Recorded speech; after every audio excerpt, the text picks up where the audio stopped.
Ahí está iniciando ahora. Bueno, como ustedes ya saben que les había dicho la clase pasada, en esta clase hoy vamos a ver sistema nervioso periférico, que se divide en somático y autónomo. Todo eso vamos a llevar a cabo en la clase de hoy. Espero que hayan visto, algunos por lo menos hayan visto los videos que les pasé la clase pasada, también para que refuercen un poco lo que era médula, que no tocamos tan en profundo el tema de médula. Así la clase de hoy ya sea un poco más amena y todo lo que voy hablando y todos los conocimientos que voy dando los van incorporando un poco más fuerte, ¿no? La idea de hoy, bueno, es ver todo ese sistema y después al finalizar la clase yo ya les dejé en el foro la clase de trabajo práctico de oído y de vista para que ustedes empiecen a resolverlo. Si ya empezaron no hay problema porque se los mandé ayer, pero empiecen a resolver y empiecen a plasmar las dudas que tienen sobre ese trabajo práctico. Una vez que finalizamos con todo esto, yo les voy a dejar los otros trabajos prácticos de las semanas anteriores para que empiecen a ver en qué están fallando, qué dudas tienen. Y también los plasman en el foro, ¿no? Si hay alguna duda con los otros trabajos prácticos. Así que empezamos con esto, finalizamos, vista y oído, y después van a tener trabajos prácticos para que los vean durante la semana, porque hoy es la última clase de sistema nervioso. Como ya dijo Sergio, después la clase que viene ya van a ver sistema endocrino. Bueno, comenzamos con el sistema nervioso periférico. Ustedes saben que el sistema nervioso se divide en sistema nervioso central, que está en el eje en la línea media, eje cefalorraquídeo, y está envuelto por varias estructuras, ¿no? Tenemos una estructura ósea, que es el cráneo, que envuelve todo lo que es el encéfalo, y una estructura ósea, que es todo lo que es la médula, todo lo que envuelve la médula, que es la columna vertebral, y esas estructuras, que es todo óseo, le dan una protección. Acuerden que el sistema nervioso central tiene otra protección, que son las meninges, que son las 3 capas que también vimos. Bueno, ¿por qué? Porque el sistema nervioso central es muy sensible a daños y no tiene regeneración, entonces debe tener esa protección. En cambio, el sistema nervioso periférico, tanto somático como autónomo, que sale de la médula espinal o emerge del tronco cerebral, no tiene esa protección, pero tiene la capacidad de regenerarse, ¿no? Obviamente hasta cierto límite. Entonces, el sistema nervioso periférico son los nervios que emergen de la médula espinal y nervios que emergen del tronco cerebral y del cerebro, ya que vamos a ver bien cuáles son esos pares craneales.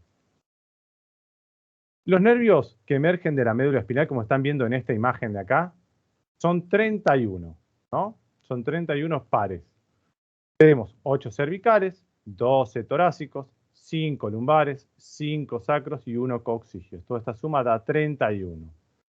Si ustedes prestan atención, tenemos 8 pares craneales cervicales, pero tenemos 7 vértebras. Esto lo que hace, si uno cuenta, 1, 2, 3, 4, 5, 6, 7, 8 pares craneales y acá hay 7 vértebras.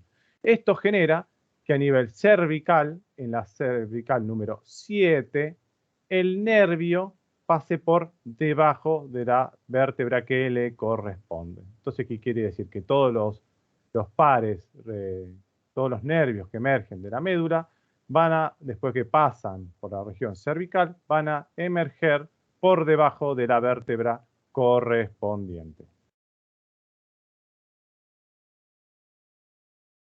Bueno, esta imagen ya la vimos, pero vamos a repasarla.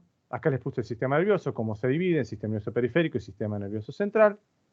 El periférico se divide en somático y autónomo. Somático viene por el desarrollo embriológico, que viene de la palabra somita, que va a dar a derivados que son parte de los huesos, parte de los músculos y parte de la piel, ¿no? De ahí viene esta palabra que es somático. Y yo quiero que entiendan que esta clase salgan entendiendo por qué el somático tiene una función sensorial y motora, y el autónomo tiene también una función sensorial y motora. Pero van a entender que la función sensorial somática es mucho más específica que la sensorial autónoma. Una vez que finalicemos la clase van a entender por qué cada una es más específica que otra. Y recuerden que ambas tienen una porción motora. La porción motora somática va a ser hacia dónde? Hacia el músculo esquelético, o sea, es voluntario. Yo lo que estoy haciendo ahora, moviendo la mano para mover el mouse, estoy actuando sobre este sistema, sobre la motoneurona alfa del músculo esquelético. Y todo lo sensorial del sistema somático, ¿de dónde es percibido? Desde el ambiente externo, o sea, desde la piel, desde los músculos y partes de las articulaciones. En cambio, el sistema nervioso autónomo, la parte sensorial, viene del ambiente interno, o sea, las vísceras. Después vamos a dar hincapié en este sistema sensorial. Y el sistema nervioso autónomo motor, la parte motora, va hacia los músculos lisos e involuntarios, músculo cardíaco involuntario y glándulas. Este autónomo, que está al final de la clase, lo vamos a ver que va a tener una división simpática, parasimpática y entérica. Entonces, ahora arrancamos con sistema nervioso periférico, que está compuesto por nervios y ganglios. Los nervios son los 31 pares raquídeos y 12 de pares craneales. Y los ganglios van a estar tanto en el sistema nervioso periférico somático como en el autónomo. Ambos sistemas tienen ganglios. Acá les puse a nivel de qué es un receptor. Usted imagínense que un receptor es una estructura que se encuentra, por ejemplo, en la piel, que tiene la capacidad de transducir, ¿no? Entonces transduce, por ejemplo, una energía mecánica cuando una persona, por ejemplo, le agarra una mano, le pisan un pie, el pie, la mano, tiene diferentes tipos de receptores que transducen esa energía, con ejemplo mecánica, y la transforman en una energía eléctrica.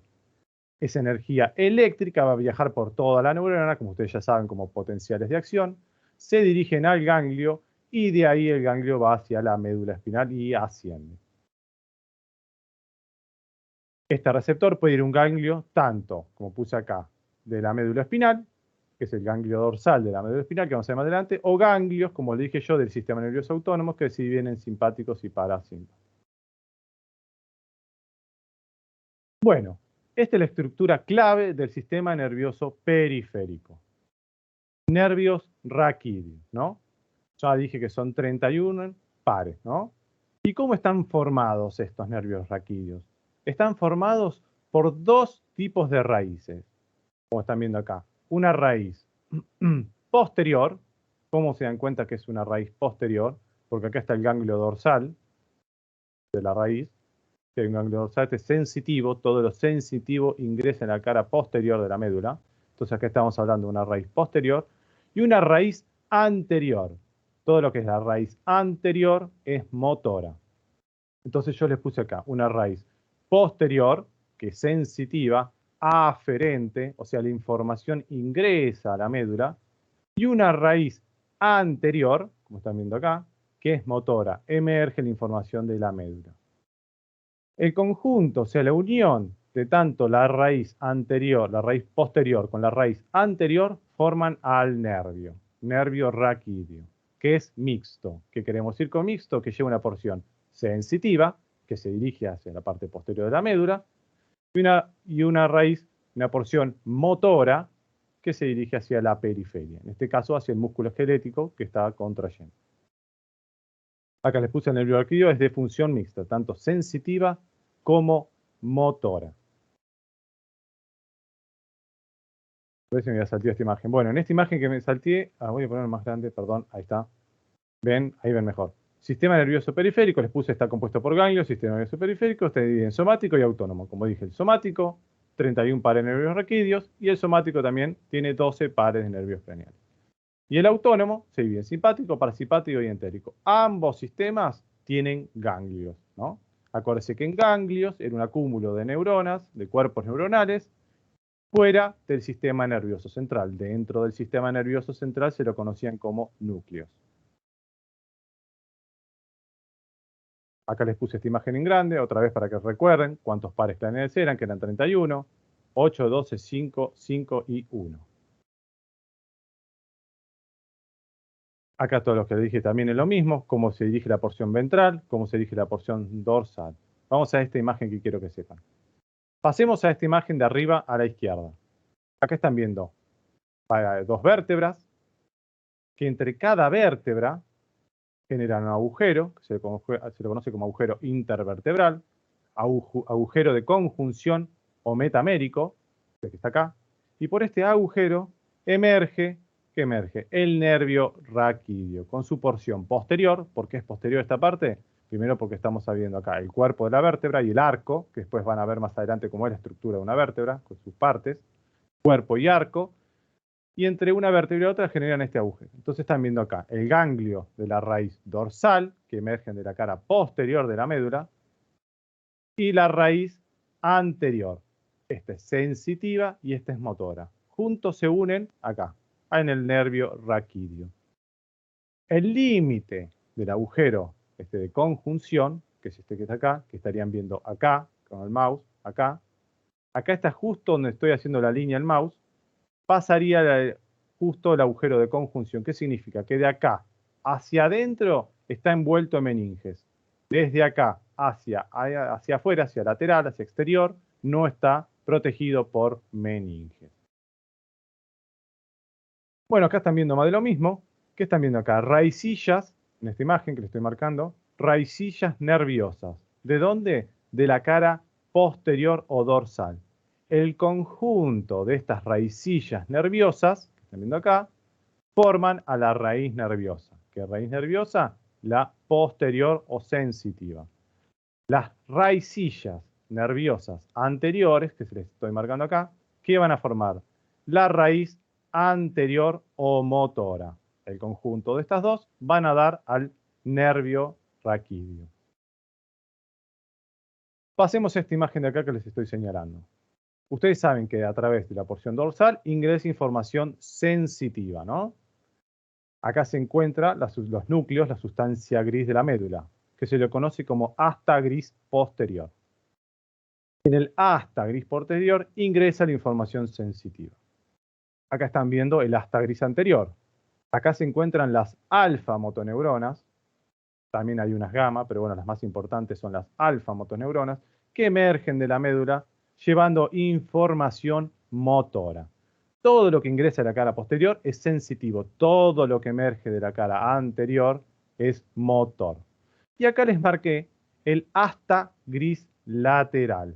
Si pueden ver acá, como que tiene una pequeña pancita, ya vamos a darle una introducción un poco autónomo. Este asta gris lateral se encuentra a lo largo de la médula espinal, de la región torácica hasta la región lumbar alta. ¿Qué quiero decir con esto? En la región cervical y la región sacra, por ejemplo, no se encuentra este asta gris lateral. Y este asta gris lateral, que están viendo acá, lleva información motora vegetativa. O sea, pertenece al sistema nervioso autónomo. Entonces, esta información, que es del asta gris lateral, que se encuentra a nivel torácico y lumbar alto, va a emerger, porque es motor, del asta anterior junto con el nervio, ¿no? Acá, junto con la raíz anterior y forman el nervio. Entonces sacamos un pequeño repaso otra vez. Acá, bueno, acá en esta médula, si yo les pongo esta imagen y están viendo que acá hay una pequeña pancita, o sea que está el asta lateral, significa que esta región de la médula está entre la región torácica y la región lumbar alta. Una vez que ven que salen de esa región, o sea que es cervical o sacra, esta pancita no está. Este asta gris lateral no se encuentra. Entonces hagamos un pequeño repaso. Asta gris posterior, ingresa información sensitiva, asta gris anterior, emerge información motora. Desde el asta lateral, emerge información motora vegetativa perteneciente al sistema simpático. Raicillas nerviosas, el conjunto de las raicillas nerviosas forman la raíz anterior, el conjunto de las raicillas posteriores forman la raíz posterior, y la suma de las dos raíces forman el nervio raquídeo. ¿De dónde emerge este nervio raquídeo? Emergen de este agujero, que se lo conoce como agujero intervertebral, agujero de conjunción o agujero metamérico. Y está delimitado por los cuerpos vertebrales y el arco vertebral de dos vértebras, una encima de la otra.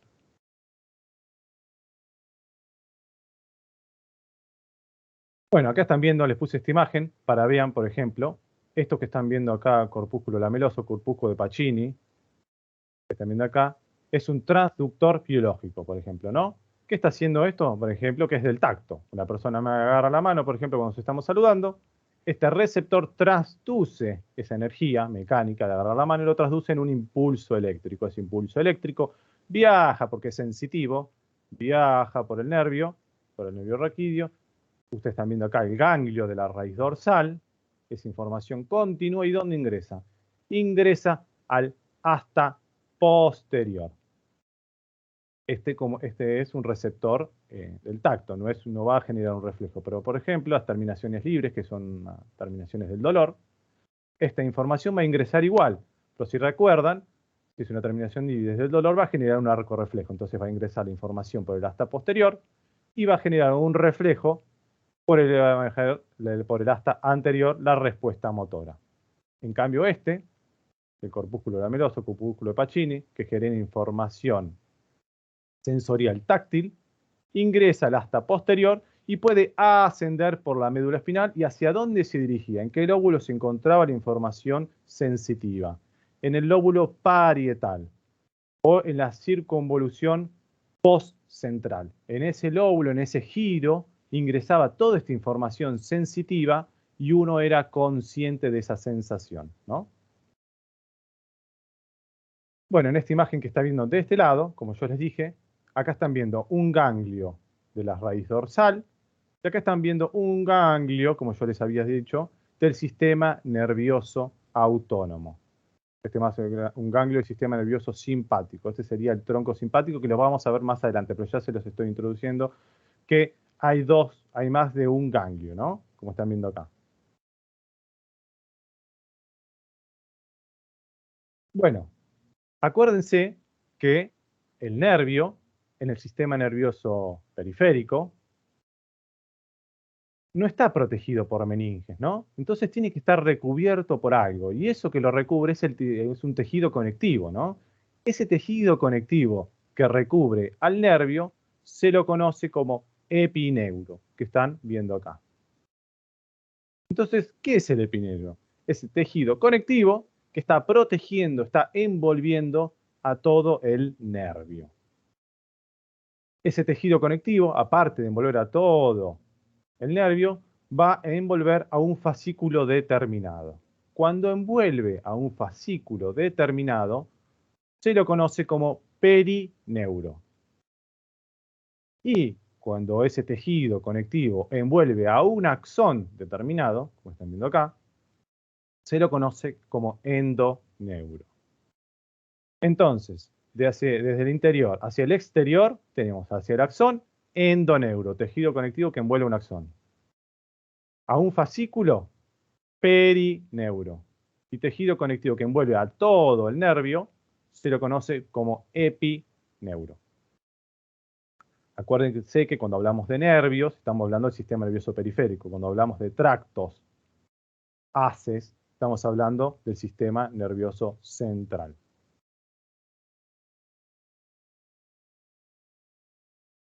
Bueno, acá les puse esta imagen para que entiendan cómo se lleva a cabo la sensibilidad de la persona, ¿no? Acá vemos un dermatoma. ¿Y qué es un dermatoma? Es un área específica que encontramos en la piel que se encuentra inervada por un solo segmento, por un solo nervio espinal, ¿no?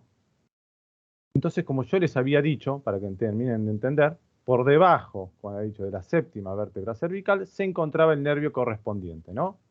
Entonces, de debajo del T1, ¿qué nervio salía? El nervio torácico 1. Entonces, si por ejemplo tenemos una lesión que comprima a este nervio, más allá de la función motora, la función sensitiva va a estar relacionada ¿en dónde? Por ejemplo, acá. Esto es T1, ¿no? ¿Qué quiere decir? Que la información sensitiva de esta área va a estar ingresando por este nervio. Entonces, si uno sufre alguna lesión a nivel medular que compacte este nervio, por ejemplo, solamente la función sensitiva, esta área sensitiva que está marcando acá, como T1, va a cesar, o se va a encontrar disminuida.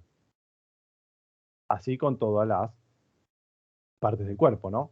Cada nervio va a estar inervando una zona específica del cuerpo. ¿Por qué les marco esto? Porque después cuando veamos la porción sensitiva del sistema nervioso autónomo, ¿qué información llevaba? Llevaba información sensitiva de las vísceras, de los órganos internos, se van a ver reflejadas en ciertas áreas del cuerpo, en ciertos dermatomas, y después van a entender por qué.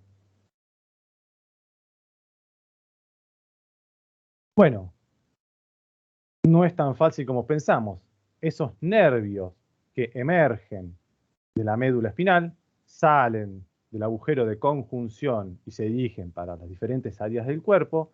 Esos nervios van a anastomosarse, o sea, se van a mezclar, van a generar una red, una malla. ¿Qué quiere decir? Que esos nervios se van a entremezclar, formando una rama anterior. Entonces, ¿qué quiere decir? Que los plexos nerviosos son las ramas anteriores de los nervios raquídeos. Todos no. Tenemos un plexo cervical, que significa que el entrecruzamiento de los nervios cervicales van a formar un plexo, la rama anterior, obviamente. La rama posterior que sale de ese entrecruzamiento se va a ir a la espalda, al dorso, a los músculos de la espalda. A nivel torácico, ¿se forman plexos? No. A nivel torácico es el único lugar donde no se forman plexos. Significa que los nervios continúan como salen de la médula. Tenemos el plexo braquial, que es el encargado de la función motor y sensitiva de todo lo que es el miembro superior. Y tenemos el plexo lumbar y sacro, que también se los conoce como plexo lumbosacro. Si está Sergio, quizás conoce un poco mejor, yo no conozco muy bien el plexo coccigio, que es muy chiquito. ¿Está Sergio vos ahí o no? No. Bueno, el plexo coccigio, que es muy chiquito, no lo puse acá porque no es sumamente importante, pero también está, también existe, ¿no? Los más importantes son el plexo cervical, el plexo braquial y el plexo lumbosacro. El plexo cervical obviamente va para el cuello, el plexo braquial para el miembro superior, el plexo lumbar y el plexo sacro van todo lo que es abdomen y miembros inferiores. Recuerden entonces, todos estos nervios que salen de acá se van a entremezclarse, o sea, se van a anastomosar, se van a juntar. Como están viendo, C1, C2, C3, C4, van a empezar a juntarse, ¿no?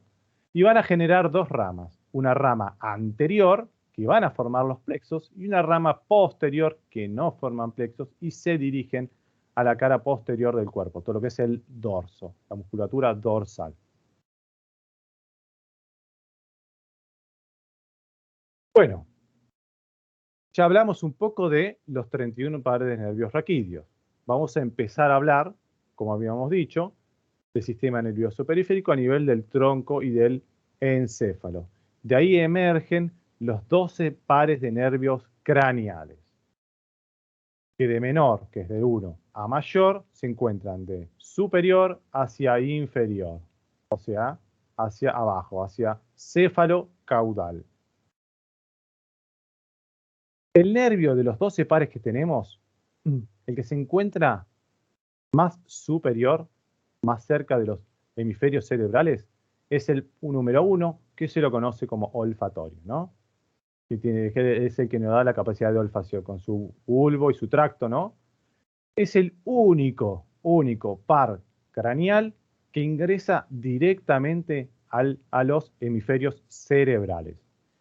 El resto de los pares craneales, los otros 11, no ingresan directo al encéfalo. El único es el olfatorio. ¿Cuál le sigue? El óptico, que es el encargado de la visión. Como están viendo acá, están viendo el tracto óptico. Y acá un poco más debajo el quiasma óptico. El nervio óptico no ingresa al encéfalo, a los hemisferios cerebrales directamente, ingresa al diencéfalo. ¿Se acuerdan que cuando vimos todo el desarrollo embriológico se dividía en telencéfalo y en diencéfalo? El telencéfalo generaba los hemisferios cerebrales que ingresan el olfatorio y el diencéfalo, que era epitálamo, tálamo e hipotálamo, va a estar ingresando el óptico. ¿Y hacia qué zona? Hacia el tálamo. O sea, el óptico ingresa al diencéfalo, al tálamo, a la porción geniculada lateral. Ese es el óptico. Entonces, estos dos, primero y segundo, uno a los hemisferios cerebrales y el óptico al diencéfalo. Los otros 10 que quedan van a estar emergiendo del tronco cerebral. Mesencéfalo, puente o protuberancia y médula oblonga o bulbo raquídeo. Continuamos. Oculomotor o tercer par craneal. O oculomotor común también lo pueden encontrar. Este nervio tiene muchas funciones. Después vamos a ver más adelante que yo le voy a poner específicamente un cuadro con la función específica de cada nervio porque tienen varias funciones. Tiene varias fibras, ¿no? Tiene fibras motoras y tiene fibras también del sistema nervioso autónomo. Se los estoy marcando ahora porque después cuando veamos sistema nervioso autónomo van a terminar de entender esta idea. Pero el oculomotor, su función principal es a los músculos extrínsecos del ojo. O sea, los músculos que ustedes están moviendo ahora para mover el ojo para ver la computadora, el celular o mirar para el costado, están encargados en su mayoría por este par, oculomotor. Otra función que tiene, que es una función del sistema nervioso autónomo, del sistema parasimpático, es regular la contracción del iris, ¿no? De los músculos del iris, que hacen que la apertura del ojo sea más chiquita cuando uno ilumina el ojo con una linterna.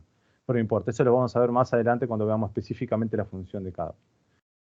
Entonces ya saben, más allá del primero y del segundo, que son muy específicos, que los pares craneales tienen varias funciones, porque llevan fibras nerviosas con diferentes funciones.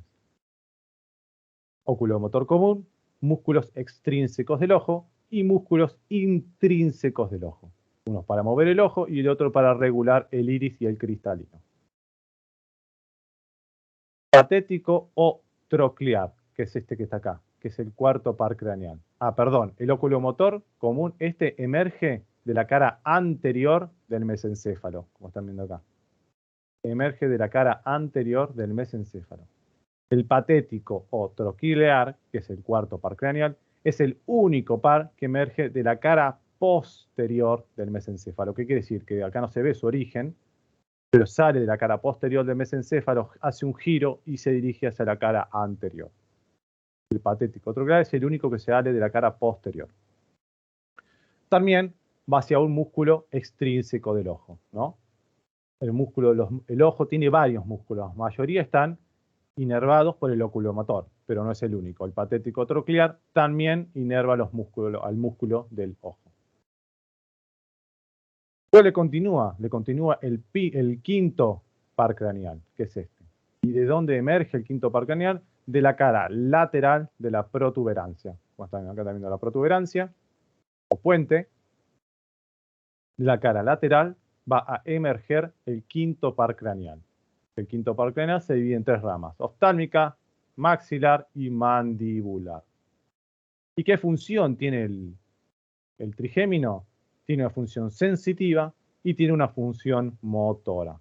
Trae información sensitiva de la cara y es motora para los músculos de la masticación. O sea, nosotros masticamos gracias, cuando comemos, a este par, al trigémino. ¿Cómo continúa? Continúa con el sexto par craneal, que es el abducens o oculomotor externo. Abducens o oculomotor externo. Algunos de esos nombres los pueden encontrar en los libros. ¿De dónde emerge? Emerge que acá hay un surco, que os estoy marcando acá. Acá hay un surco, están viendo la protuberancia y el bulbo, o médula oblonga. Entonces este surco se lo conoce como surco bulbo protuberancial, ¿no? Protuberancia, bulbo raquídeo. Surco, bulbo protuberancial. Y de este surco emergen de medial a lateral tres pares craneales. El abducen, como les dije recién, el sexto oculomotor externo, el séptimo, en este en verde, que es el facial, y el vestíbulo coclear, que es este, que es el octavo. O sea, de medial a lateral, 6, 7 y 8. El abducens también inerva un músculo extrínseco del ojo. Este abducens, oculomotor externo, por ejemplo, si se lesiona, hace que el ojo, donde se encuentra la lesión, se dirija hacia adentro. O sea, el ojo, hay un ojo que está mirando hacia adelante y hay otro ojo que se dirige mirando hacia como la nariz. O sea, se dirige hacia adentro si hay una lesión de este par craneal. Después tenemos el par, el 7, que es lateral, ¿no? Este es más medial, este lateral a este surco que yo le dije, bulbo protuberancial. Es el facial. ¿Qué función tiene el facial? Tiene muchas funciones, después vamos a ver bien en el cuadro. Las más importantes son los músculos de la mímica, o sea, todos los músculos que manejan la cara, ¿no? Todo lo que es la parte facial. También tiene una función sensitiva del gusto, porque inerva la porción anterior de la lengua.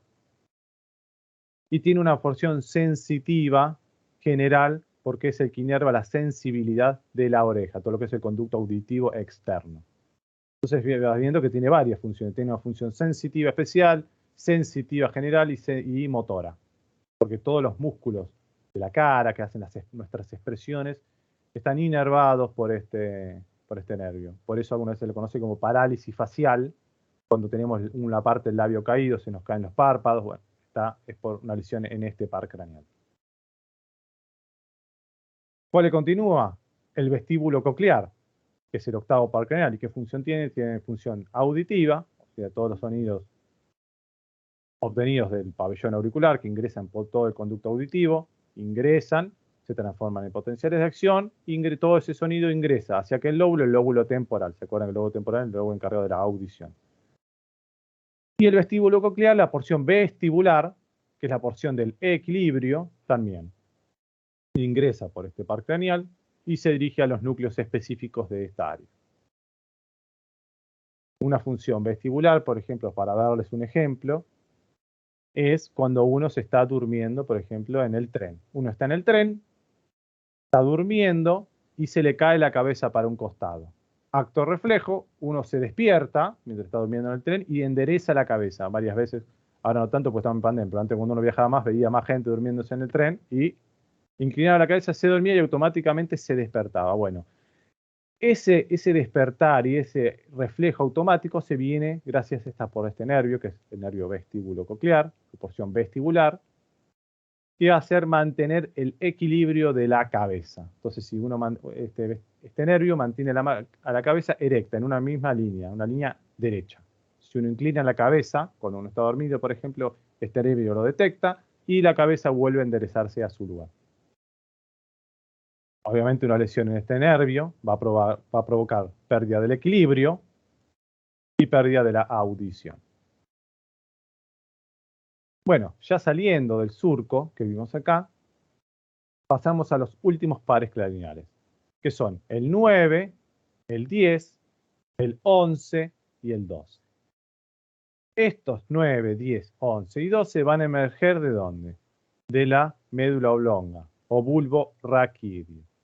¿Y de qué parte? Ustedes están viendo acá las pirámides. Esto se lo conoce como pirámide del bulbo raquídeo, que ya lo vimos en la clase anterior cuando vimos sistema nervioso central. La pirámide. Por acá abajo se encontraba la decusación de las pirámides, que eran el límite entre la médula oblonga, bulbo raquídeo, y la médula espinal. Y por detrás o lateral a las pirámides se encuentra emergiendo ahí como una pequeña protuberancia, que se la conoce como la oliva, que son unos núcleos que se encuentran dentro del bulbo raquídeo. Esa oliva, esa protuberancia que se encuentra acá, va a generar dos surcos. Un surco pre-olivar, o sea, por delante de la oliva, y un surco post o retro-olivar, por detrás de la oliva que acá está tapando. Por el surco retro-olivar van a estar emergiendo los pares craneales 9, 10, 9, 10 y 11.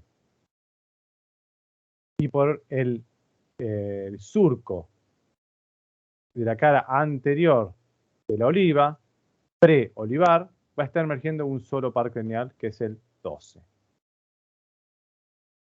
Las funciones de los retroolivares 9, 10 y 11, vamos a empezar de a poco. El glosofaringio tiene varias funciones, tanto como motoras, como sensitivas, como del sistema nervioso autónomo. Así que ese también los vamos a explicar después más adelante en un cuadro. El vago lo mismo. tiene varias funciones. Se lo conoce como vago porque vaga por todo el cuerpo. Después van a entender por qué. Este nervio es sumamente largo, el 10º par craneal. Después tenemos el 11, que es el accesorio, que tiene que ver con toda la musculatura del cuello, el que eleva la cabeza, y con la porción escapular, o sea, la porción de los músculos del hombro. Y el hipogloso, o 12º par, número 12, se encuentra en el surco preolivar, tiene que ver con el movimiento de la lengua para la deglución. Acá. Entonces, en esta imagen yo les puse la localización y un pequeño repaso. Ustedes saben que el primer y segundo par craneal, el primero era donde ingresaba directamente a los hemisferios cerebrales, era el olfatorio, el segundo par era el óptico, ingresaba al diencéfalo, primero par craneal, segundo par craneal. El resto de los pares craneales se encontraban en el tronco cerebral, o tronco encefálico. El 3 y el 4 emergían del mesencéfalo, el cuarto emergía de la cara posterior del mesencéfalo, el quinto, el sexto, el séptimo y el octavo emergían de la protuberancia. Estos últimos tres del surco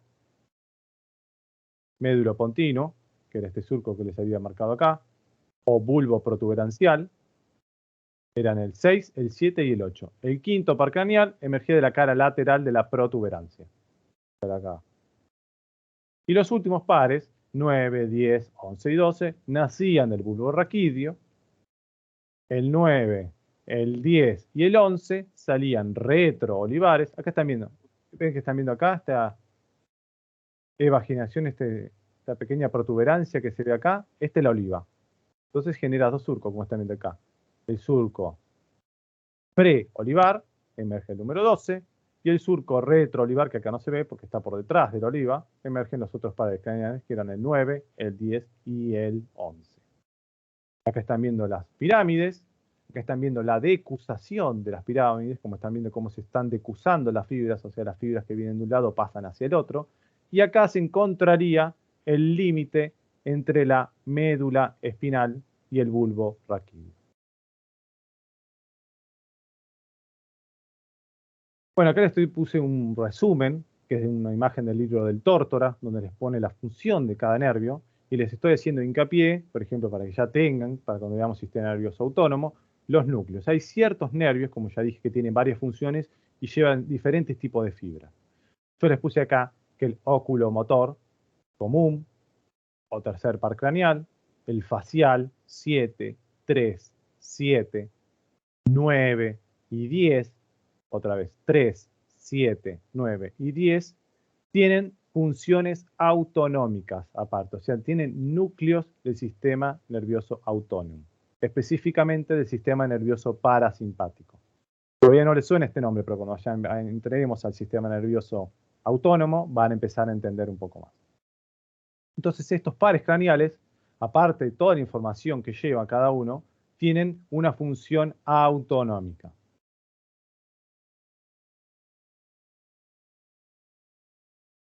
Bueno, ¿cómo vienen hasta ahora? ¿Alguna duda? ¿Quieren plantear? Podemos empezar con sistema nervioso autónomo. ¿Alguna duda de periférico? ¿Alguna duda de algún nervio, algún par craneal que quieran decir?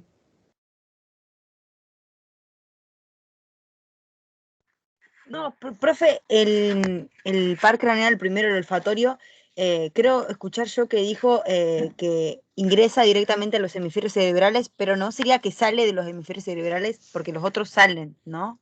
Del tronco. Sí, o sea, entre comillas el nervio emerge, pero la información puede ser tanto hacia un lado como hacia el otro, ¿no? Justo el olfatorio ingresa la información al sistema nervioso central, ¿no? Porque nosotros tenemos todo lo que son las células de la olfacción que se encuentran en el techo de la cavidad nasal, captan los olores del ambiente y esa información ingresa por ese tracto e ingresa directamente el olfato ingresa directamente a los hemisferios cerebrales. Otros pares craneales, que la mayoría son mixtos, que significa que llevan información tanto sensitiva como motora, va a haber fibras que se dirigen hacia la periferia, hacia los músculos, por ejemplo, el trigémino de la masticación, salen del tronco encefálico, fibras que se dirigen a los músculos de la masticación, para dejarme por lo menos ahora a mí hablar, ingresan información sensitiva a otros nervios, otras partes, otras fibras de ese nervio. Si uno agarra el nervio trigémino y lo corta, tiene varios tipos de axones. Algunos axones llevan información motora hacia los músculos de la masticación y otras fibras o otros axones ingresan información sensitiva, por ejemplo, el trigémino, de la cara hacia el tronco encefálico y ahí se dirige hacia los hemisferios cerebrales para hacer consciente los sentidos de tacto, ¿no? No sé si se entendió, pero los nervios son mixtos. Llevan tanto información sensitiva como motora. Depende de cuál es la información que vos querés hablar. La información sensitiva ingresa desde las terminales de los receptores de la piel, ingresa al tronco cerebral y va al encéfalo o a los hemisferios cerebrales para ser consciente. En cambio, la porción motora egresa, o sea, sale, ese eferente sale de los pares craneales y se dirige esa información a los músculos de la masticación. Ustedes piensan que cuando sale el nervio del par craneal, sale como una fibra. Pero si ustedes, ahí está cortado, pero después ustedes van a ver que el trigémino se divide en tres: oftálmico, maxilar y mandibular. Y eso cada vez se va dividiendo más chiquito y va sacando fibras más chiquitas que se dirigen a diferentes partes de la cara. Uno a la masticación, otro a la cara de la piel para la sensibilidad. Pero siempre recuerden, todo lo que es sensitivo, si el olfato que es sensitivo, va a ingresar información al encéfalo. Todo lo que es motor va a egresar, o sea, va a salir del sistema nervioso central hacia los músculos. ¿Se entendió? Sí, sí, profe, se entendió, gracias. Bueno, después les dejo este cuadro. Cuando les pase el Power, presten atención y lean para otra vez repasar qué es la función de cada par craneal específicamente. Sistema nervioso autónomo. El sistema nervioso autónomo es el encargado de mantener la homeostasis del interior del cuerpo. ¿Y qué es la homeostasis? Es el equilibrio interno. O sea, todos nuestros sistemas tienen que estar, se encuentran relacionados y tienen que estar trabajando armoniosamente. No pueden estar trabajando sobreexigidamente, por ejemplo, ¿no? Entonces este sistema es el encargado de que todo esté trabajando perfecto. Dentro de los rangos, dentro de los parámetros aceptables, ¿no? Porque la homeostasis no es algo derecho, son curvas, ¿no? Pero, por ejemplo, cuando uno está muy estresado y esa curva se va para arriba, el sistema nervioso autónomo dice, bueno, hay que bajar un poco, bueno. Esa es la función del sistema nervioso autónomo, mantener la homeostasis corporal. Todos esos órganos, cuando aumenta la frecuencia cardíaca, cuando uno sale a correr, por ejemplo, aumenta la frecuencia cardíaca y el corazón no puede estar toda la vida latiendo muy rápido. Entonces, eso tiene que estar regulado, vuelve otra vez a su estado basal. Esa regulación de aumentar la frecuencia cardíaca, disminuir la frecuencia cardíaca, aumentar la frecuencia respiratoria, disminuir la frecuencia respiratoria, aumentar el peristaltismo, que es todo lo que es el sistema digestivo, disminuir el peristaltismo cuando uno está, por ejemplo, corriendo. Todo eso está regulado por ese sistema. Y eso se lo conoce como homeostasis. Como ya vieron, el sistema nervioso autónomo lleva información motora y trae información sensitiva. De la piel y de los músculos esqueléticos, no. De las vísceras, de las glándulas y del músculo liso. Como bien dice el nombre, el sistema nervioso autónomo es involuntario. Nosotros no lo controlamos. Cuando uno sale a correr, no le dice al corazón, che, aumentar la frecuencia cardíaca que necesitamos mayor sangre en diferentes lados. No, ya el sistema nervioso autónomo sabe que tiene que aumentar la frecuencia cardíaca. Por eso es involuntario, ¿no? Imagínense que no podría llegar a la vida uno si tendría que pensar en todo lo que tiene que hacer el cuerpo, ¿no? Bueno, ahora hay que hacer la digestión, ahora hay que absorber esto, ahora hay que degradar esto. No, todo eso está controlado y es involuntario. Y como ya dije antes, tiene un componente sensitivo y un componente motor. Componente motor, vamos a volver a repetir, hacia las glándulas, hacia el músculo liso y hacia el músculo cardíaco. Y la porción sensitiva capta esas sensaciones de las vísceras y la ingresa a través de la médula, ¿no? El sistema nervioso autónomo es muy importante a nivel motor. Todo lo que vamos a ver casi durante toda la clase del sistema nervioso autónomo hace referencia al sistema motor. Bueno, componente motor del sistema nervioso autónomo. Como ya dijimos antes, este sistema se lo divide en dos. En un sistema simpático y en un sistema parasimpático. O sea, uno hace una cosa y otro hace lo contrario, ¿no? Para decir, uno es simpático y el otro es parasimpático, hace exactamente lo contrario. El sistema simpático, como les estoy marcando acá, es tóraco-lumbar. ¿Y qué es esto? ¿Se acuerdan cuando recién empezamos la clase de hoy? Yo les dije a nivel torácico y lumbar alto se encontraban las astas laterales en la médula espinal que emergían los nervios autónomos, motores. Bueno, por eso se lo conoce como tóraco-lumbar. ¿Por qué? Porque acá está marcando en azul, como están viendo acá, a nivel torácico y lumbar alto, en el asta gris lateral, emergen las fibras motoras del sistema nervioso simpático que van a los diferentes órganos. Entonces, tóraco-lumbar. Del asta lateral van a emerger las primeras neuronas de este sistema. ¿Frente a qué nos presenta? ¿Qué función tiene el sistema simpático? Se lo conoce como frente a una situación estresante, de lucha o huida. O sea, este sistema, este componente motor y autónomo que tenemos, prepara el cuerpo para una situación de lucha o huida. ¿A qué se lo dice eso? Por ejemplo, cuando ustedes se están presentando a un examen o están en un bosque y aparece un oso, son diferentes situaciones que son estresantes y el cuerpo tiene que reaccionar rápidamente. El sistema nervioso autónomo capta esa situación y automáticamente, ¿qué hace? Aumenta la frecuencia cardíaca, dilata la pupila para ver un poco mejor, aumenta la frecuencia respiratoria, dilata los bronquios, disminuye todo lo que es la digestión, porque no tiene sentido estar haciendo la digestión mientras uno está corriendo, entonces disminuye toda esa energía, la dirige hacia los músculos, hacia el corazón, hacia los pulmones. ¿Para qué? Para preparar a la persona para salir corriendo. Eso hace el sistema nervioso simpático, prepara a la persona frente a una situación de estrés para una lucha o huida. En cambio, Perdón, el sistema Gonza, nervioso... quería agregar algo ahí. Sí. Digo, es interesante pensar por qué va a hacer todo eso el organismo. Justamente en esa situación de alerta o de peligro inminente, va a necesitar el cuerpo una producción de energía extra. Entonces ahí se involucran todos los aparatos y sistemas, porque el circulatorio es el que va a transportar la sangre y va a hacer llegar el oxígeno a cada célula para que se produzca la energía necesaria. Digo, si realmente logran pensar en la integralidad del organismo, me parece que va a ayudar un montón. Muy bien. Por ejemplo, ¿qué va a generar? A nivel periférico, esta situación estresante va a generar una vasoconstricción, por eso una persona que está en una situación estresante se pone pálida. ¿Por qué? Porque esa sangre que está en la periferia, que no la necesita todos los órganos internos, necesitan el corazón que bombea hacia los diferentes músculos, ¿no? Entonces, es un ejemplo, una persona que se encuentra en una situación estresante se empieza a poner pálida, empieza a transpirar. ¿Por qué? Porque bueno, el sistema nervioso simpático también inerva las glándulas sudoríparas y las activa, ¿no? Entonces la persona empieza a transpirar, empieza a ponerse pálida porque esa sangre necesita estar más en el torrente circulatorio más importante a nivel muscular para preparar a esa persona para salir corriendo.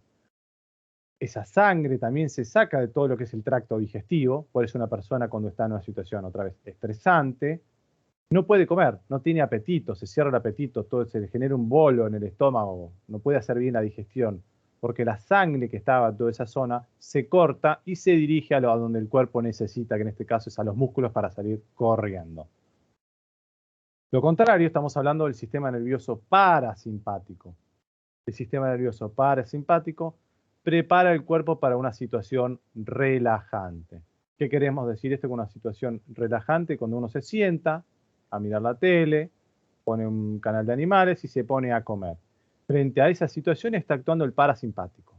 ¿Y de dónde emerge el parasimpático? Del sistema nervioso central y emerge a nivel craneal, como habíamos dicho, de algunos pares de los nervios craneales, como he dicho el 3, el 7, el 9, el 10, que yo les marqué antes, y sacro. A nivel de la región sacra emergen los nervios provenientes del parasimpático. Entonces, a nivel simpático, ¿de dónde emergían? tóraco-lumbar, de las astas laterales de la médula espinal. Y a nivel parasimpático, cráneo, sacro. Sacro es la porción final de la médula espinal. A nivel cráneo, desde el tronco encefálico, ¿qué nervios van a emerger? Los nervios de los pares craneales, que van a llevar información parasimpática a diferentes órganos. ¿Y qué hace esto? Es totalmente lo contrario. Saca toda la sangre de los músculos, o sea, necesita relajarse. ¿Y hacia dónde lo dirige? Todo lo que es el tracto digestivo. Baja la frecuencia respiratoria, baja la frecuencia cardíaca, y esa sangre hacia dónde se dirige? Al tubo digestivo. ¿Para qué? Para fomentar la digestión. ¿Sí? Entonces, en el sistema nervioso parasimpático es para mejorar, entre comillas, la absorción de nutrientes, para prepararse uno para comer, para tener esa energía. ¿Y esa energía para qué la necesita? Para que el día de mañana se active el sistema nervioso simpático y necesite esa energía para salir corriendo. Por eso es un sistema de lucha-huida o de descanso. Son sistemas rudimentarios que vienen ya preparados de todo lo que es genéticamente preparado, todo lo que es la evolución del hombre, ¿no? Y los animales. Este sistema está en casi todos los animales. Bueno, un detalle más. Cuando yo les hablé de ganglios, ¿se acuerdan que yo les dije que tenía el sistema nervioso periférico? Tenía ganglios, que era el ganglio de la raíz dorsal, que era sensitivo. Bueno, el sistema nervioso simpático y parasimpático también tenía ganglios, que son estos que les estoy marcando acá, con el mouse, estos que les estoy marcando acá, y son los mismos que estos que estoy marcando acá. Estos ganglios que se nos conocen acá son ganglios simpáticos y se le conocen como el tronco simpático, que está acá. ¿Qué quiere decir? Que la primer neurona se encontraba en el asta lateral, a nivel torácico y lumbar, como están viendo acá. Esa primer neurona emerge de la médula espinal y se dirige al primer ganglio del sistema nervioso autónomo, que es el tronco simpático, que están viendo acá.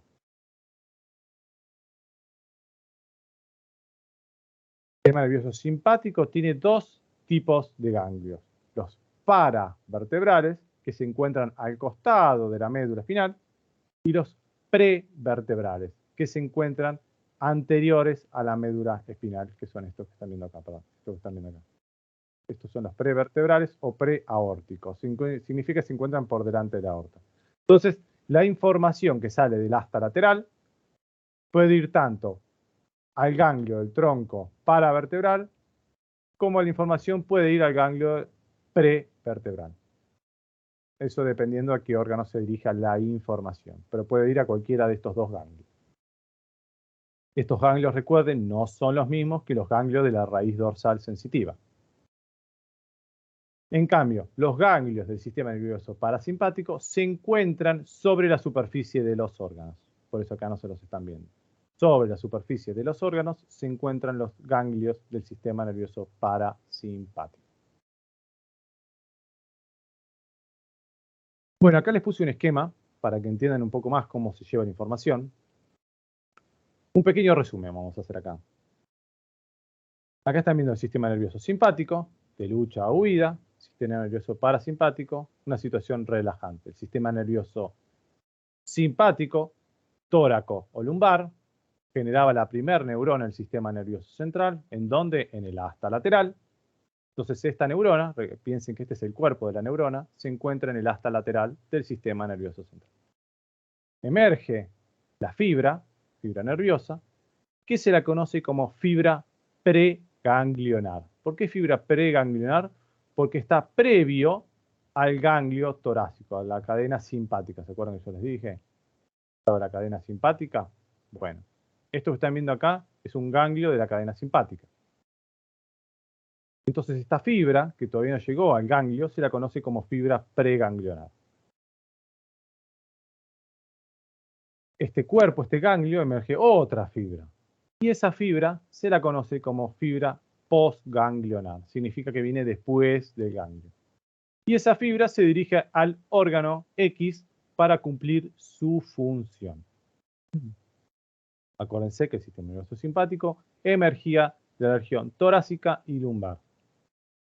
En cambio, el sistema nervioso parasimpático, que era cráneo sacro, emergía tanto de la región del tronco cerebral como de la región sacra. Esa fibra preganglionar, están viendo acá, y el ganglio, ¿no? Que están viendo acá. ¿Qué había dicho el sistema nervioso simpático? Que el ganglio se encontraba sobre el órgano. Entonces, ¿qué pasa? Como están viendo acá las diferentes distancias, ¿no?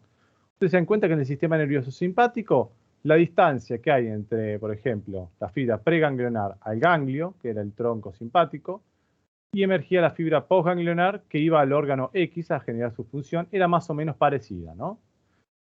Pero en el sistema nervioso parasimpático, por ejemplo, que lleva información vegetativa, vamos a hacer un ejemplo, el décimo par craneal, que yo les había dicho que era el nervio vago, que es uno de los nervios más largos, se lo conoce vago porque vaga por todo el cuerpo. La primera neurona se encontraba en el tronco cerebral. Ese axón que mandaba, esa información que va viajando del tronco cerebral, va recorriendo todo el cuerpo y, por ejemplo, tiene que llegar al estómago. Entonces, como están viendo, esta fibra preganglionar tiene que llegar hasta el estómago. Llega al estómago esta fibra, hace sinapsis con el ganglio que se encuentra sobre el órgano, en este caso el estómago, y una pequeña fibrita chiquitita que va a ser el estímulo sobre el órgano donde está apoyado. Y va a generar un estímulo X sobre el órgano, ¿no? Entonces están viendo sistema nervioso simpático, arriba, la fibra preganglionar, más o menos fibra postganglionar, son ambas largas. En el sistema nervioso parasimpático, la fibra preganglionar es muy larga y la fibra postganglionar es muy corta. ¿Y por qué? Otra vez, porque el ganglio se encuentra sobre los órganos. En cambio, en el simpático se encontraban al costado de las vértebras o adelante de la vértebra. Paravertebral o prevertebral. Entonces la fibrita va a tener que ser más larga hasta llegar al órgano.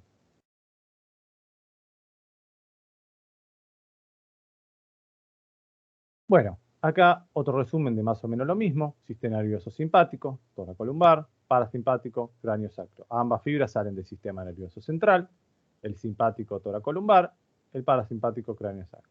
Esta fibra, este cuerpo neuronal que está en el sistema nervioso central, genera una fibra preganglionar, se dirige al ganglio, este ganglio es de la cadena simpática, del tronco simpático, y hace sinapsis. ¿Se acuerdan, no? Sinapsis, después vamos a ver más adelante, vamos a hacer un repaso. Se liberan las vesículas, genera sinapsis, y la neurona preganglionar lleva otra información, postganglionar lleva la información hasta el órgano X. El parasimpático, como están viendo acá, tiene la fibra preganglionar más larga, porque tiene que llegar del sistema nervioso central hasta el órgano en cuestión.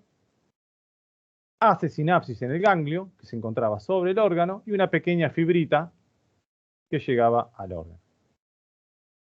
Acá ya les marco, como están viendo acá, que la acetilcolina, que es un neurotransmisor muy importante del sistema nervioso central, se encuentran en las ambas regiones, tanto simpático, parasimpático. ¿Dónde? En la sinapsis ganglionar, acá. Entonces, entre la neurona preganglionar y el ganglio, acá, esta sinapsis se lleva a cabo a través de la acetilcolina, que es un neurotransmisor. Recuerdan que el neurotransmisor se sintetizaba en el cuerpo, viajaba por flujo exoplasmático, se almacenaba en vesículas, y una vez que llega un potencial de acción, o sea, una señal eléctrica, esa señal eléctrica de potencial de acción viajaba por todo el axón, llegaba al telodendron, esas vesículas se adherían a la membrana y liberaban al espacio sináptico o brecha sináptica esos neurotransmisores. En este caso, la acetilcolina sale de la neurona preganglionar, hace contacto con la neurona postganglionar y ese mensaje continúa.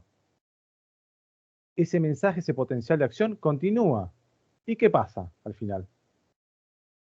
Otra vez, libera vesículas. ¿Pero esas vesículas contienen acetilcolina? No. En el sistema nervioso simpático contienen noradrenalina o norepinefrina. También lo pueden encontrar. En cambio, en el parasimpático, ese neurotransmisor es acetilcolina en ambos casos. O sea, llega el impulso nervioso, libera acetilcolina en el ganglio, continúa el impulso nervioso en la neurona postganglionar y vuelve a liberar acetilcolina al órgano específico. Entonces, por ejemplo, si estamos hablando en el corazón, llega la información de una situación estresante, viaja toda esa información, se libera acetilcolina, esa información sigue viajando como potencial de acción y libera noradrenalina al corazón. La noradrenalina al corazón genera un aumento de la frecuencia cardíaca. Esa situación pasó, ya la persona no está más en una situación estresante, o no está haciendo más ejercicio, por ejemplo, se activa el parasimpático. Esa información eléctrica viaja por la neurona preganglionar, libera acetilcolina, esa acetilcolina se une a la neurona postganglionar, genera otro mensaje, otro potencial de acción, ese mensaje continúa por todo el axón, y al final se libera acetilcolina. La acetilcolina en el corazón que produce baja la frecuencia cardíaca. Bueno, acá vamos a ver más de lo mismo. Acá estamos viendo separado, ¿no?, al sistema nervioso somático. ¿Se acuerdan que el sistema nervioso periférico se divide en somático y autónomo? El somático era el que inervaba el músculo esquelético, ¿no?, que les había dicho, que se encontraba en el asta anterior y que estaba inervado por una alfa motoneurona. Acá están viendo una alfa motoneurona. Esta neurona lleva la información al músculo esquelético. Por ejemplo, el músculo que estoy haciendo ahora para mover el mouse. ¿Qué neurotransmisor utiliza el sistema somático para mover el músculo? O sea, todo el gasto de energía que se utiliza para mover un músculo utiliza el neurotransmisor acetilcolina. En cambio, el sistema nervioso autónomo, que es lo que estamos viendo ahora, que se divide en el sistema nervioso simpático y parasimpático, habíamos dicho que era acetilcolina para ambos, acetilcolina, acetilcolina, pero en el sistema nervioso simpático, cuando llega al órgano, ¿qué era? Noradrenalina. En cambio, en el parasimpático, ¿qué era? Acetilcolina en ambos casos. ¿Cuáles son los neurotransmisores que vimos hasta ahora? Entonces son acetilcolina, noradrenalina o adrenalina. ¿Y dónde se libera la adrenalina? Ustedes lo van a ver bien mejor la clase que viene cuando vean sistema endocrino, que no sé si recuerdan cuando vimos en Ciencias Biológicas 1 renal, la función renal, ¿qué se encontraba arriba del riñón? Se encontraba la glándula suprarrenal, o sea, por encima del riñón. Esa glándula tiene dos partes, una corteza y una médula. La porción medular de la glándula suprarrenal tiene función simpática. ¿Qué quiere decir esto?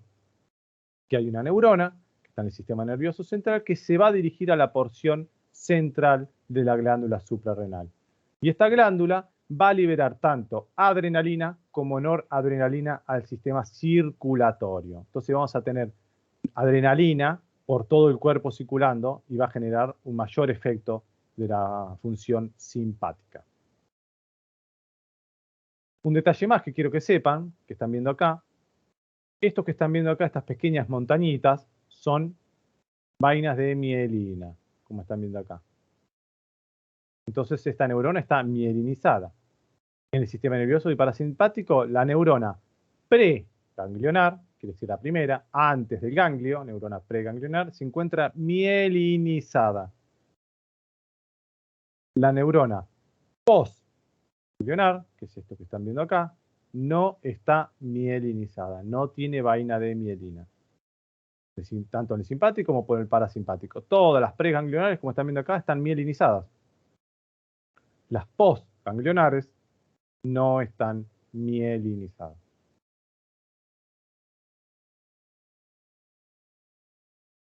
Bueno, acá están viendo un pequeño resumen de lo que estuvimos viendo hasta ahora. Acá están viendo, si yo les muestro esta imagen, ya saben que esto es la médula espinal, con el ganglio dorsal, ¿no? El ganglio espinal de la raíz dorsal, que extraía información sensitiva. Acá tienen el asta posterior, que ingresa información sensitiva, el asta anterior, que emerge información motora. Esta asta anterior tenía la alfa motoneurona. Y acá están viendo el asta lateral. Si están viendo un asta lateral, ¿dónde estamos otra vez? Estamos en la región toracolumbar. Y como están viendo, esta región es motora del sistema nervioso autónomo. Van a emerger estas fibras preganglionares a través del asta anterior. ¿Por qué? Porque es motor. Esta información viaja, puede hacer sinapsis, tanto en el tronco simpático, que estamos viendo acá, tronco simpático, puede hacer sinapsis acá, como puede continuar y hacer sinapsis en un ganglio paravertebral, perdón, prevertebral. Paravertebral es el tronco simpático, prevertebral es el que se encuentra por delante de la vértebra. Entonces, dependiendo para dónde vaya información, puede hacer sinapsis acá, ascender o descender, o dirigirse al ganglio prevertebral. Acá les puse un resumen para que vean las funciones específicas del sistema nervioso, para que comparen, ¿no? El sistema nervioso parasimpático, el sistema nervioso simpático. Como están viendo acá, como uno contrae el sistema nervioso simpático, contrae las pupilas, el sistema nervioso simpático dilata las pupilas. Tiene que entender que el sistema nervioso simpático prepara a la persona para lucha o huida, una situación estresante. Entonces, todo lo que tiene que ver con el sistema digestivo, ¿tiene función? No. No tiene función el sistema nervioso simpático. Entonces, ¿qué hace? Lo inhibe. Todo lo que tiene que ver con relación digestiva lo inhibe. Por ejemplo, ¿las glándulas salivales necesitan que estén activadas? No. Porque tiene que ver con el sistema nervioso digestivo. En cambio, el parasimpático hace lo contrario. Disminuye todo lo que es la actividad, se disminuye la frecuencia cardíaca, relaja los bronquios, se disminuye la frecuencia respiratoria, pero incrementa ¿qué? Todo lo que es el aparato digestivo. Todas las que son las secreciones gástricas aumentan. Bueno, hasta ahora vimos el componente motor del sistema nervioso autónomo. Recuerden que el componente motor hace referencia a que estamos estimulando músculo cardíaco, músculo liso, para el peristaltismo, por ejemplo, de las contracciones de todo lo que es el tubo digestivo, o glándulas, para aumentar la secreción gástrica del ácido clorhídrico para la digestión, por ejemplo. Todo eso es el componente motor. ¿Y de dónde salía el componente motor? Salía del asta lateral, cráneo toracolumbar a nivel simpático y cráneo sacro, el parasimpático. Todo eso es el componente motor. Ahora vamos a pasar al componente sensitivo del sistema nervioso autónomo. El sistema nervioso sensitivo es muy rudimentario. ¿Qué quiere decir esto? Que no es muy efectivo. Tiene dos partes. Tiene una porción funcional, que tiene que ver con el tema de los reflejos. ¿Se acuerda cuando vimos en Ciencias Biológicas 1, cuando vieron todo lo que era respiratorio o circulatorio? Que vieron que habían ciertos receptores, tanto en el arco de la aorta como en el seno carotidio, esos receptores que están inervados por el noveno y décimo par craneal, que era el glosofaringio y el vago, van a generar ciertos reflejos, ¿no? Cuando baja la concentración de oxígeno, por ejemplo, cuando baja la presión, esos receptores son captados por estos pares craneales y van a generar un aumento de la frecuencia cardíaca o un aumento de la respiración o el vómito, dependiendo de si uno está comiendo. El reflejo del vómito también está dado por estos pares craneales. Esta es la funcional sensitiva, ¿no? Vamos a pasar a la importante, que es la del dolor, ¿no? Y el reflejo del dolor, lo van a entender bien, se lleva a través de la vía simpática. Y el dolor de las vísceras no es como el dolor de la piel, no es cuando uno se pellizca o se quema. El dolor visceral se activa frente a una isquemia es una falta de oxígeno, una distensión, o sea, el órgano se encuentra distendido, muy fuerte, o una inflamación por algún tipo de bacteria, por ejemplo. Acá en esta imagen, con lo que vimos recién, van a terminar de entender cómo es la función sensitiva visceral. Ustedes están viendo acá, en este lado, que la información motora, ¿de dónde salía? Del asta anterior. La información motora salía del asta anterior, hacía sinapsis en el ganglio del tronco simpático. Ejemplo, podría ser el ganglio del tronco simpático, paravertebral o prevertebral. En este caso es paravertebral, del tronco simpático. Hace sinapsis y le avisa al corazón, che, tenés que latir más fuerte, ¿no? Bueno, eso es perfecto. Así se lleva la vía de información autonómica motora. En cambio, la vía sensitiva, aquí están fibras aferentes viscerales del dolor, llevan información hacia el sistema nervioso central, ¿no? Que dijimos qué tipo de información llevaban de isquemia, inflamación y distensión. Entonces, esta información, el corazón se tapa una coronaria, le está faltando oxígeno, se está generando un infarto de miocardio en alguna parte del corazón, ¿no? Eso es detectado por ciertos receptores y lleva esa información, che, hay una parte del corazón que está siendo afectado. Esa información ingresa, ¿no? Lo están viendo por la vía simpática, pasa por la porción simpática, el tronco simpático, pero no hace sinapsis. Esa fibra sigue. ¿Y dónde está la neurona? Está en el ganglio de la raíz dorsal. Y esa neurona, ese axón, continúa. ¿Y en dónde ingresa? Ingresa en el asta posterior. ¿Y qué pasaba acá en el asta posterior? De este lado, como están viendo de este lado de esta imagen, cuando uno se quemaba o tenía algún tipo de dolor, esa información también ingresaba al mismo lado. Entonces, tanto la información visceral como la información visceral del dolor, ¿no? Sensorial visceral, como la información que no es visceral, que es del cuerpo exterior, tan como puede ser de la piel, toda esa información del dolor llega a la misma región, ¿no? Entonces ustedes ya saben que el dolor visceral de los órganos internos y el dolor de ciertas partes del cuerpo van a ingresar a la misma región. Pero ¿qué pasa entonces en este caso? Hay un entrecruzamiento de información, ahí se choca información. Esa información asciende, ¿no? Como están viendo acá, esa información asciende. ¿Hacia dónde asciende? Hacia el giro. ¿Cuál era el giro? El giro postcentral. ¿Se acuerdan que el giro postcentral estaba el lóbulo parietal y ahí se almacenaba todo lo que era la información de tacto, presión, temperatura y dolor? Entonces le llega información al cerebro y le dice, che, hay un problema ahí abajo. Pero ¿qué pasa? ¿Qué interpreta el cerebro? Como llegan los dos lados a la misma área, el cerebro sabe que el 99% de las veces el dolor proviene del exterior y nunca proviene del interior. Entonces, cuando sube esa información, el cerebro hace consciente el dolor en alguna parte de la piel exterior. Por eso, cuando una persona está sufriendo un infarto de miocardio, está sufriendo un dolor a nivel del corazón, no le dice al doctor, doctor, me está doliendo el ventrículo izquierdo, o doctor, me está doliendo la válvula. No, dice, doctor, me está doliendo la piel, me está doliendo el pecho, me está doliendo el brazo. ¿Por qué? Porque la información que ingresa acá choca con la información sensitiva somática. Y el cerebro dice, como en el 99% de los casos no tenemos infarto de corazón, el 99% de los casos tenemos algún dolor con respecto de la piel, el cerebro piensa que el dolor proviene de la piel. Entonces hace consciente el dolor a nivel de la piel.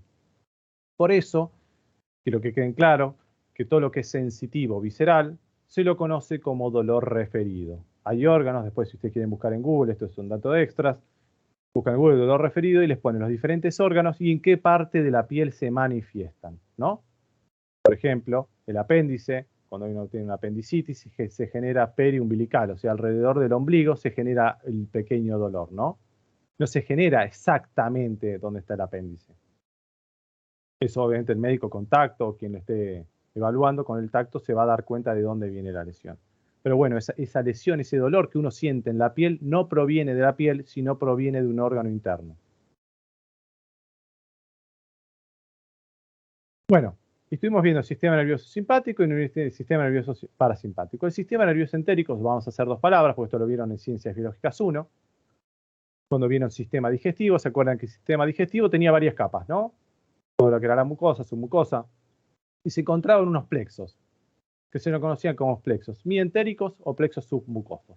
Esos plexos que se encuentran a lo largo del tubo digestivo se lo conoce como sistema nervioso entérico. Y estos sistemas, este plexo mientérico submucoso, también se encuentra regulado por el sistema nervioso simpático o parasimpático. Entonces, ¿qué quiere decir? Que a estos plexos les llega información del simpático diciendo cortá toda la digestión porque tenemos que correr, o a estos plexos les llega la información del parasimpático que le dicen, che, activa, contrae los músculos, secretá ácido clorhídrico que necesitamos comer. Bueno, finalizamos con la clase de hoy y finalizamos con sistema nervioso central. Ahora les pido una vez que, si tienen alguna duda, una vez que finalizamos, van al foro y seguimos con el tema del trabajo práctico de vista y oído. Yo sé que ahora tienen la cabeza explotada, ¿no? Como están en esta imagen, pero bueno.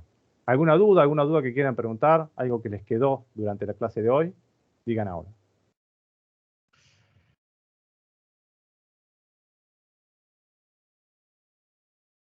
Me parece que entendieron todo perfecto, ¿no? Entonces. Volver a ver los videos, esa no es la duda. Claro, hay que complementar. Pero bueno, ¿entendieron más o menos el hilo de la clase? ¿Cómo funciona el sistema nervioso periférico? ¿Cómo funciona el sistema nervioso autónomo? La diferencia entre cada uno. Uno es voluntario y el otro es involuntario. ¿De dónde emergen los pares craneales? ¿Cómo? Perdón. Que usted lo simplifica bastante cuando lo explica en sus clases. Así que gracias. Bueno, me alegro. Algo importante que les quiero decir. Con respecto a los pares craneales que tienen que estudiar ustedes, tienen que estudiar el origen aparente, no el origen real. El origen aparente significa por dónde aparentemente sale el par craneal, ¿no? Aparentemente sale de las zonas que ustedes están viendo acá. El origen real de los nervios son muy complicados. Involucran muchos núcleos dentro de todo el tronco cerebral. Así que eso nosotros no evaluamos el origen real de los pares craneales. Así que estudiense las funciones y el origen aparente de cada par craneal. Cortando si no es tan larga la grabación.